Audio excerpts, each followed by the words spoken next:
Number दूसरा, अगर हमने पाकिस्तान के कहने पर किया तो क्या हमारी विदेश नीति सार्थक हो गई?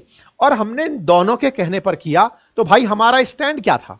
तो हमारी विदेश नीति क्या फिर फेल मार गई? सबका विस्तार पूर्वक विश्लेषण होगा। तो आज चर्चाएं काफी सारी हैं, सारे पक्ष रखने का प्रयास किया जाएगा। आपके तर्क और साथ साथ उस तर्क के अपोजिट में जो वितर्क कहे जा सकते हैं उनकी चर्चा करते जाएंगे। सेशन थोड़ा लंबा हो सकता है, कुर्सियों को आराम से डाल लीजिए और सुनना शुरू कीजिए। सबसे पहली चर्चा करते हैं, कल जब से रायता फैला तब से शाम 5:33 का डोनाल्ड ट्रंप का ट्वीट। ये वो ट्वीट है जो कि सदी का सबसे खतरनाक ट्वीट कंसीडर किया जा सकता है भारत और पाकिस्तान के रिश्तों में और भारत की विदेश नीति में, जिसने भारत की विदेश नीति को खंड खंड कर दिया। मेरा स्टेटमेंट तो डे वन में ही यही है। मैं हमेशा इस बात को यही मानूंगा कि डोनाल्ड ट्रंप ने जो भारत के साथ खेला वो इतना गंदा था कि डोनाल्ड ट्रंप ने भारत ने जो इतना बड़ा मान कमाया था, 5th लार्जेस्ट इकोनॉमी, या फिर देश ने कि हमने आतंकवादियों को सबक सिखा दिया है, हमने पाकिस्तानियों को पनिशमेंट दे दिया है, इस एक ट्वीट ने भारत को पाकिस्तान के बराबर लाकर खड़ा कर दिया। क्या न्यूक्लियर वेपन रखना ही देशों को बराबर कर देता है? और अगर ऐसा है तो क्या हम आगे से नॉर्थ कोरिया को अमेरिका के बराबर मानना शुरू कर दें? बड़ा सवाल है, क्योंकि न्यूक्लियर वेपन तो नॉर्थ कोरिया के पास भी हैं। कल को हम नॉर्थ कोरिया को भी यही कहें कि तुम भी अमेरिका की तरह ही great nation of North Korea क्यों नहीं कह देते? तो मेरे प्यारे साथियों, डोनाल्ड ट्रंप का कल यह स्टेटमेंट कि मैंने दोनों देशों से बात की और दोनों ने मेरी बात को ध्यान से सुना और दोनों ही देश, इंडिया और पाकिस्तान, पूरी तरह से इमीडिएट इस बात को करने को तैयार हो गए हैं।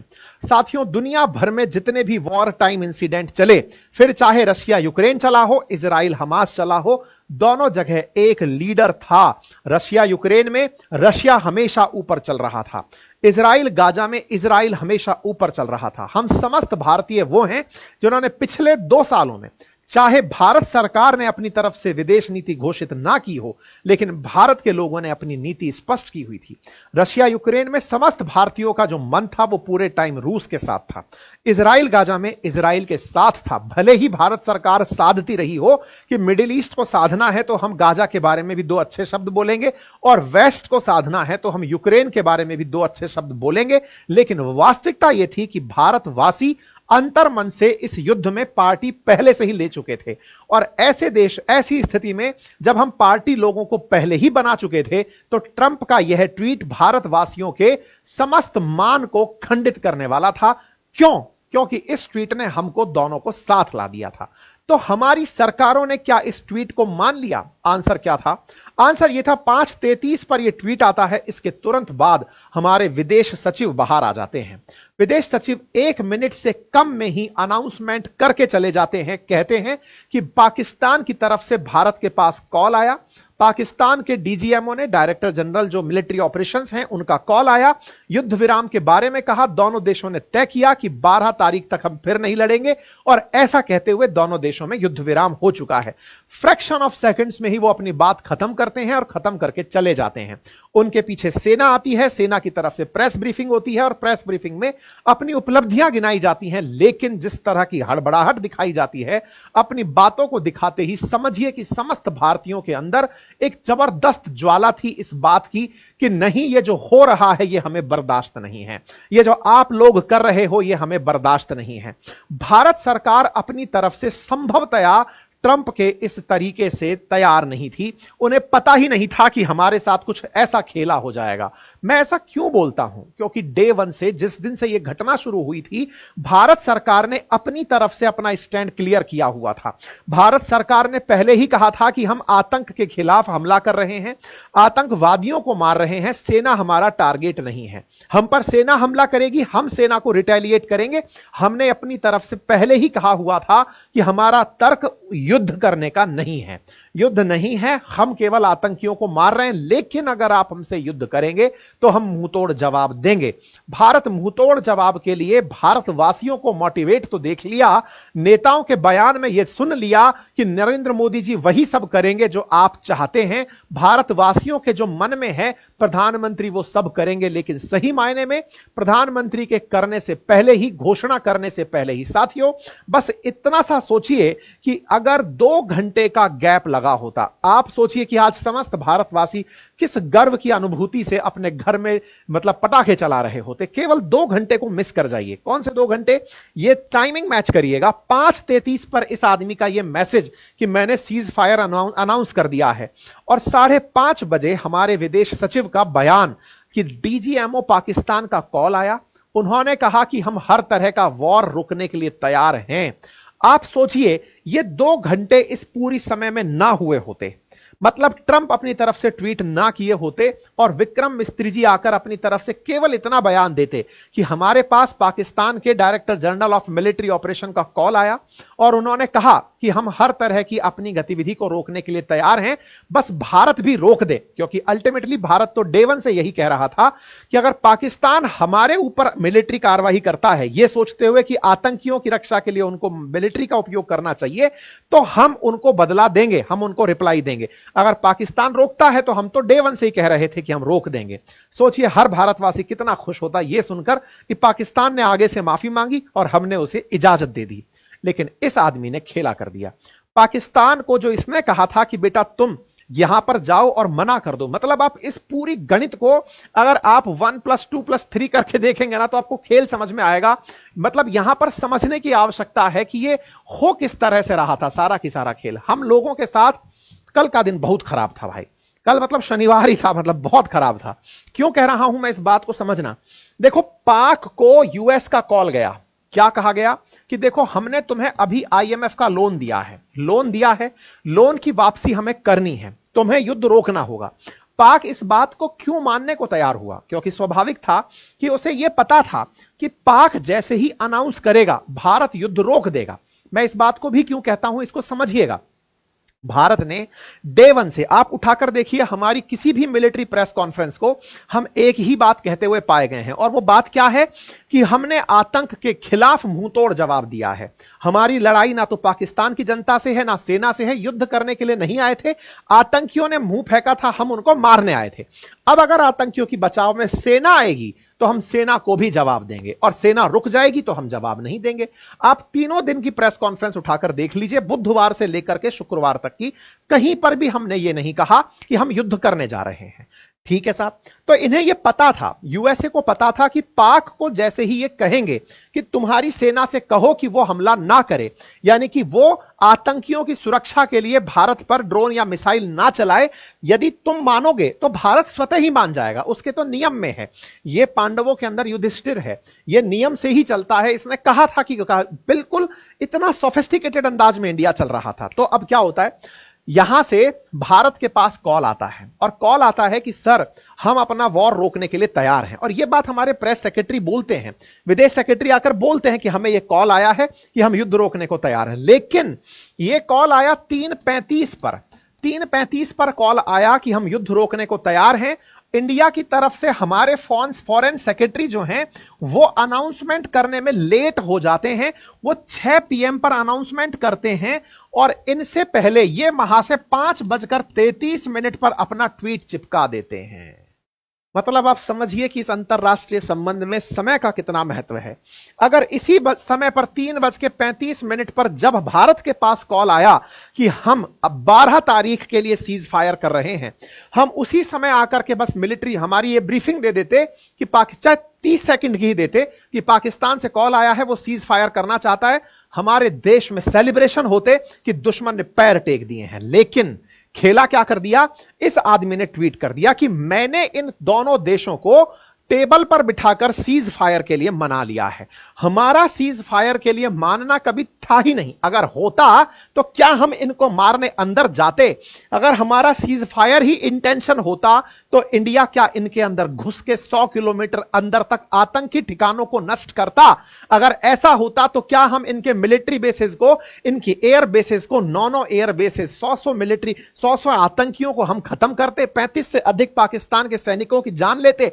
अगर हमारा ये इंटेंशन ही नहीं होता तो हम भी ये कहते कि हां, दुनिया वाले कहते हैं कि जांच कराओ, चलो जांच कर लेते हैं, पहलगाम में जो हुआ उसकी जांच कर लेते हैं। लेकिन भारत ने डे वन से ही डिसाइसिवनेस रखी थी कि आतंकियों का हमला था, आतंकियों को मुंहतोड़ जवाब जरूर मिलेगा। और यह हमने अपनी विदेश नीति में अब डाल भी दिया कि अगर हम पर आतंकी हमला होता है तो इसे एक्ट ऑफ वॉर माना जाएगा, तो हम इसका एक्शन लेंगे। लेकिन इन महाशय ने बम फोड़ दिया साहब, इनने बम फोड़ा, यह बात हम समझ ही नहीं पाए। मतलब यहां पर हमारा सिस्टम हैंग हो गया।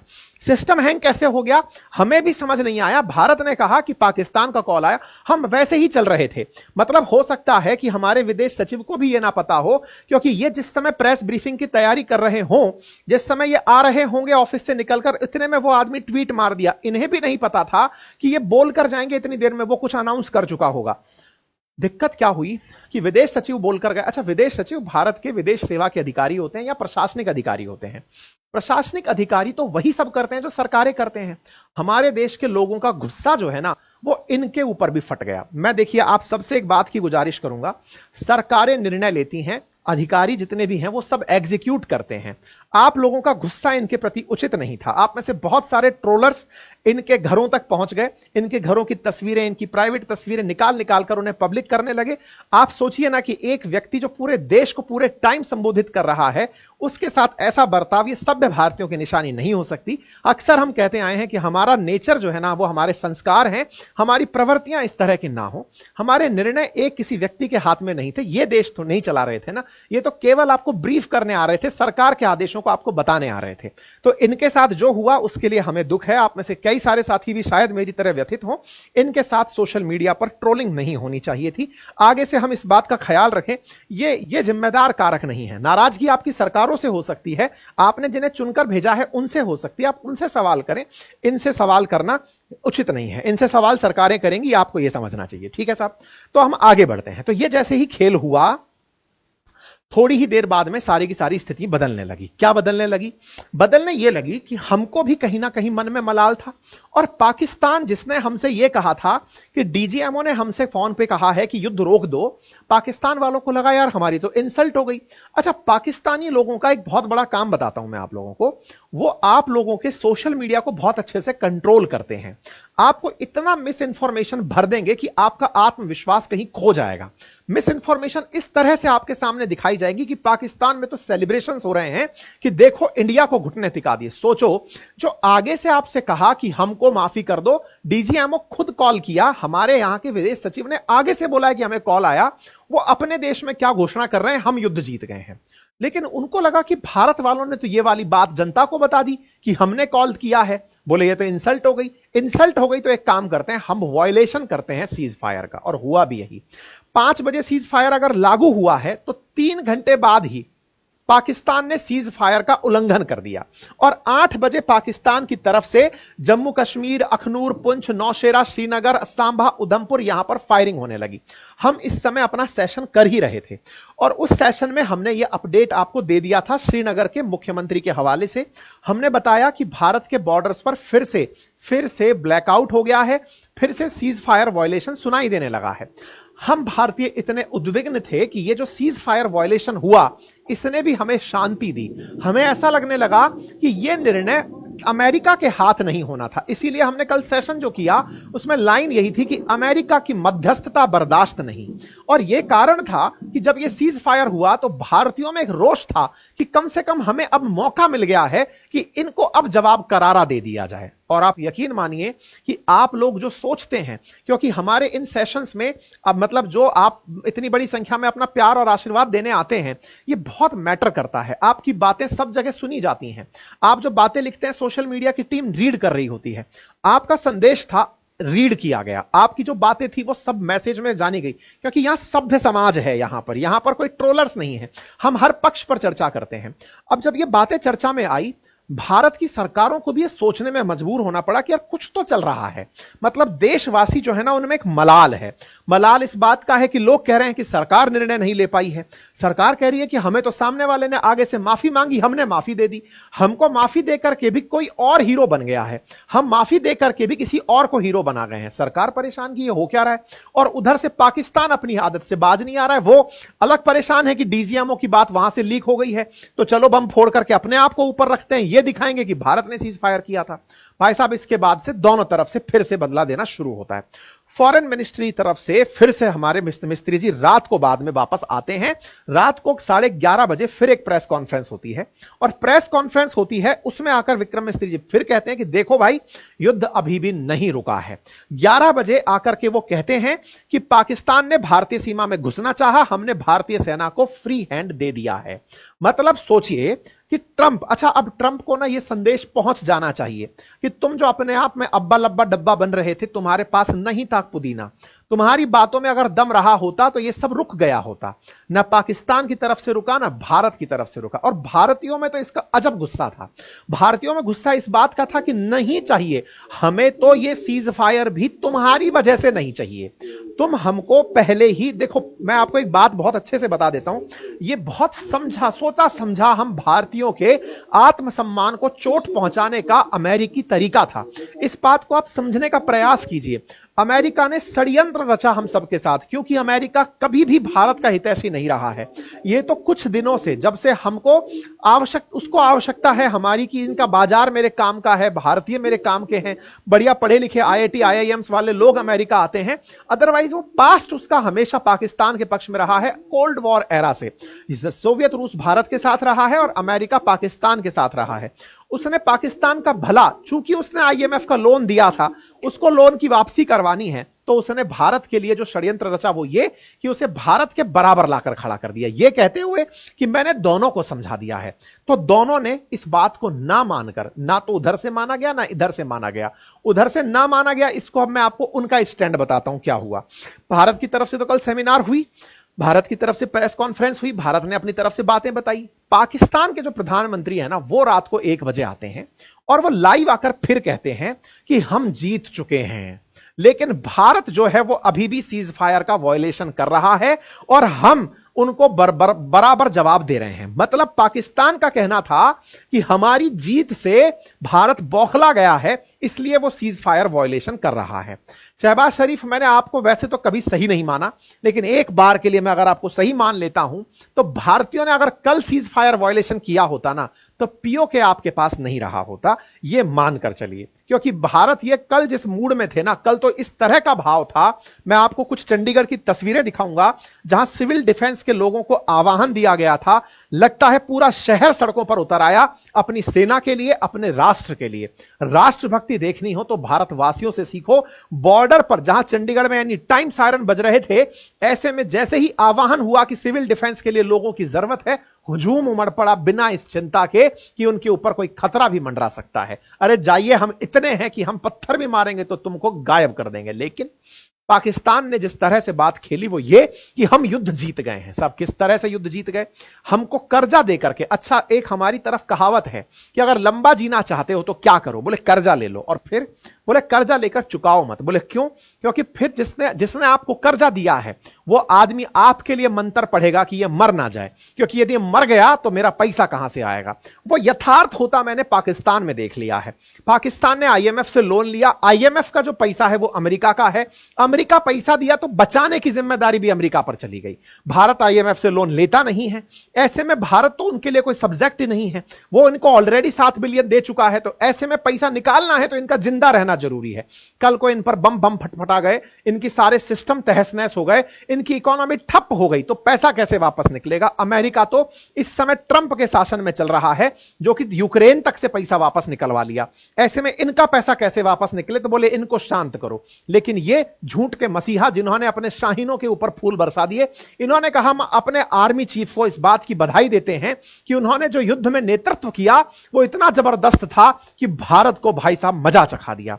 हम तो ये समझ नहीं पा रहे कि कौन से मजे की बात कर रहे हैं, जिस मजे में इन्होंने इतना नुकसान झेल लिया, उसको ये अपने पाकिस्तानियों को झूठ का पोषण देने में सक्सेसफुल हुए, बताने में सक्सेसफुल हुए कि देखो हम झूठ से युद्ध जीत गए। और आप में से कई भारतीय जिनको आत्मविश्वास इतना कम है, जो इस बात से से बरगलाने पर महज कामयाब हो गए, उनका पीएम बोल रहा है तो सही होगा। मैंने ना जाने कितनी बार आपको इनके संसद में इनके रक्षा मंत्री का, इनके मंत्रियों का, इनके सांसदों का बयान सुनवा दिया जो कह रहे हैं कि तुम फर्जी खबरें क्यों डालते हो यार, तुम लोग क्यों झूठ बोलते हो कि ड्रोन पकड़ नहीं पाया, हम पहचान नहीं पाए कि उनके एयरक्राफ्ट कितने थे, हम पर यह हमला कैसे हुआ, हम पकड़ तक नहीं पाए उनकी मिसाइल अंदर कैसे आ गई, हम ड्रोन को देख नहीं पाए, हमारा एयर डिफेंस सिस्टम कैसे मार दिया। और हमारे लोग इस आदमी की बातों में आ जाते हैं और सुनने लगते हैं कि प्रधानमंत्री बोल रहा है तो सही बोल रहा है। देखो मेरे प्यारे साथियों, मैं एक बहुत आपको गहराई की बात बताता हूं, हालांकि उसका आज से कोई मतलब नहीं है, लेकिन इतिहास आपको याद कुछ जरूर दिलाता है। इस कंटेक्स्ट से हटा के बताता हूं, समस्त भारतीयों को ना इस बात से बहुत ज्यादा महत्व होना चाहिए। मैं थोड़ा सा आपको ना अपने संस्कृति की तरफ लेकर चल रहा हूं, हालांकि इस मुद्दे से उसका फिलहाल कोई महत्व नहीं है, लेकिन आप जोड़िएगा जरूर। आपको पता है हमारे वैदिक साहित्य के बारे में क्या कहा जाता है, हमारे वेदों के बारे में कहा जाता है कि ये श्रुति आधारित है। श्रुति आधारित है मतलब क्या है, मतलब ये कि इन्हें सुन करके एक जगह से दूसरी जगह ट्रांसफर किया जाता था। श्रुति का मतलब है कि ज्ञान उस व्यक्ति को दिया जाता था जिसे योग्य माना जाता था कि चलो इस आदमी को ज्ञान दो, ये ज्ञान कहीं लिखित ना हो, कहीं ऐसा ना हो कि इस ज्ञान को कोई ऐसा व्यक्ति प्राप्त करे जो इसका मिसयूज कर ले। नंबर दूसरा, इस ज्ञान के किसी अर्थ को कोई अनर्थ करके ना निकाल ले, इसलिए शिक्षक समझाएगा, शिक्षक मतलब व्यक्ति के पास ज्ञान पहुंचाएगा, और जब पहुंचाएगा वो ही श्रुति आधारित इस ज्ञान को आगे लेकर चलेगा। यह हमारा वैदिक साहित्य की बात कर रहा हूं मैं। लेकिन फिर क्या हुआ, हमारा यह जो ज्ञान कुछ लोगों तक सीमित रहने लगा, श्रुति आधारित ज्ञान था, हमें यह विश्वास होता था कि सबसे अच्छा ज्ञान वो है जो सुना गया हो। हम सुनी हुई बातों पर यकीन करते थे, हम सुने हुए ज्ञान को पुख्ता मानते थे, क्योंकि भारत के संस्कार में झूठ थे ही नहीं। लेकिन मेरे प्यारे साथियों, जिस जगह झूठ नहीं था वहां झूठ जहर की तरह काम किया। हम पर जब विदेशी आक्रांता आक्रमण करने आए लेटर ऑन, तो उन्होंने हमारे इसी विश्वास को सवालों में खड़ा कर दिया। कहा, कहीं सुनी बातों पर कौन यकीन करता है, कहीं लिखा हो तो बताओ। अब ये जो लिखित बात है ना, ये लिखित बात हम भारतीयों के दिमाग में ऐसे बैठने लगी, लिखित, हमारे पास लिखित क्या है। हम कहने लगे, अरे हमारे पास, हमसे उल्टा सवाल किया जाने लगा, तुम आप वेदों की बात करते हो, लिखा हो तो बताओ। अरे भाई, हम उस ज्ञान को इसलिए नहीं लिखते थे कि अर्थ का अनर्थ होता था। आपको मालूम है रामायण की एक पंक्ति पर बहुत बहस छिड़ी हमारे देश में, हालांकि रामायण वेद नहीं है। महाकाव्य में इस लाइन को कि ढोल गंवार शूद्र पशुनारी सकल ताड़ना के अधिकारी, इसमें ताड़ना शब्द को लेकर हमारे देश में कई महीने तक विवाद चला था। क्यों? क्योंकि पढ़े हुए अर्थ के कई अर्थ निकलते हैं और उस अर्थ को समझाने के लिए गुरु का होना आवश्यक है। लेकिन इन लोगों ने क्या किया, इन जाहिलों ने, जब आक्रांता हमारे ऊपर आए, ये तो अपना लेकर चलते थे, बाबरनामा, अकबरनामा, हुमायूंनामा, ये तो नामा लेके चलते थे। ये कहते थे कि चलेगा वही जो लिखा है, और लिखा हुआ। अब इन्होंने क्या किया, हमने जो ज्ञान अपना संचित रखा था उसको जला दो, बोले इनके लिखे हुए ज्ञान को जला दो, इनके सुने हुए ज्ञान को कहो कि ये तो कहा सुना है, इनके ऊपर से विश्वास मिटा दो। मेरे प्यारे साथियों, विदेशी आक्रांताओं ने आकर के हमारे नालंदा जैसे विश्वविद्यालय को, तक्षशिला जैसे विश्वविद्यालयों को जब नुकसान पहुंचाया, तो असल मायने में इनका इंटेंशन ये था कि इनका थोड़ा बहुत भी लिखा है सब गायब कर दो, सुने हुए पर अविश्वास फैला दो, और जो हमने लिख दिया उसे ही सत्य मान लो। इसीलिए तो हम लोग जब मिडाइवल टाइम में जब अंग्रेज आए, तो हम अंग्रेजों को बड़ी हैरानी से देखे कि अच्छा ये बोलते हैं कि धरती गोल है, अच्छा ये बोलते हैं कि सूरज इधर से निकलता है, अच्छा ये बोलते हैं सूरज इतना दूर है। हम इन्हें इतना आश्चर्य से क्यों लेते थे? आश्चर्य से इसलिए लेते थे क्योंकि ये भी लिखे हुए ज्ञान को लेकर आए, और हमें किसी ने यह याद ही नहीं दिलाया कि हमारा ज्ञान तो श्रुति आधारित था। उस कड़ी को तोड़ दिया गया, उन मंदिरों को ध्वस्त कर दिया गया, उन शिक्षा के केंद्रों को नष्ट कर दिया गया जहां ज्ञान को सुना सुनाकर ट्रांसफर किया जाता था, और वहीं से चल पड़ा झूठ का कारोबार, और यह झूठ इनके खून में बस गया है। आज पाकिस्तानी जिस बीज से बने हैं, जिस पाकिस्तान के अंदर बाबर, हुमायूं को अपना लीडर माना जाता है, उनकी अगर आप मिसाइलों के नाम सुनेंगे तो गजनवी का नाम दे देंगे। वो जिस तरह की चीजों को आज अपने लिए लीडर मानते हैं, वो सब झूठ की बुनियाद पर टिके लोग हैं। ऐतिहासिकता खोजकर निकालेंगे तो समझ में आएगा कितने झूठ से इनका जन्म हुआ है। हम भारतीयों में अविश्वास भरने के लिए यह पर्याप्त था, तुम्हारा ज्ञान तो कहा सुना है, लेकिन कौन बहस करे। खैर साथियों, वैदिक काल के बाद पोस्ट वैदिक काल आया, धीरे धीरे हम लोग फिर इवॉल्व हुए। हमें याद आने लगा कि नहीं, हम में तो बहुत सारी संस्कृति, और वो जो आज भारत के संस्कार हैं, कहीं ना कहीं हम झूठ को आज भी एडमायर नहीं करते। पाकिस्तान उसी झूठ का सहारा लेता है। सोचो, उनका प्रधानमंत्री बोल करके झूठ फैला रहा है। वो कह रहा है कि हमने भारत का यह नुकसान करा दिया, भारत को हार दिला दी। नया कुछ नहीं है। उनके जो आदर्श हैं वो झूठ पर ही आधारित हैं। ये वो लोग हैं जो झूठ फैला करके, जब भारत पर आक्रमण हुए थे मुसलमानों के, विदेशी आक्रांताओं के, उस समय झूठ फैलाकर हम लोगों के साथ युद्ध लड़ा जाता था। विश्वास अविश्वास में बदल दिया जाता था। लोगों को, भाइयों को भाई से लड़वाने के लिए विश्वासघात किया जाता था। इतिहास के पन्ने उठाइए, आपको यकीन हो जाएगा कि हम लोगों की सबसे बड़ी कमजोरी यही बनी कि हम ट्रस्ट करते थे और इनका हथियार ही झूठ था, अविश्वास था। अब मैं इस बात से आपको केवल यह कहना चाहता हूं कि इनके इस अविश्वास को दुनिया वाले भी नहीं समझते, हम लेकिन समझते हैं कि ये कितने झूठे लोग हैं। अब साहब अगला दिन होता है, अगले दिन होता है, सब कुछ सामान्य की स्थिति हो जाती है। यहां पर यह सब चल रहा होता है, सामान्य हो जाता है। दिन आज का था, पूरी तरह से सामान्य दिन के रूप में इसे दिखाया जाता है। सब बढ़िया, सब बढ़िया, सब बढ़िया। शाम होती है, भारत की तरफ से तीनों सेनाओं के डीजीएमओ आते हैं। डीजीएमओ आकर के अपनी अपनी बातें रखते हैं। डीजीएमओ आकर के अपनी बातों में बताते हैं कि ऑपरेशन सिंदूर से हमने क्या पाया, किस तरह से हमने घटनाएं करी।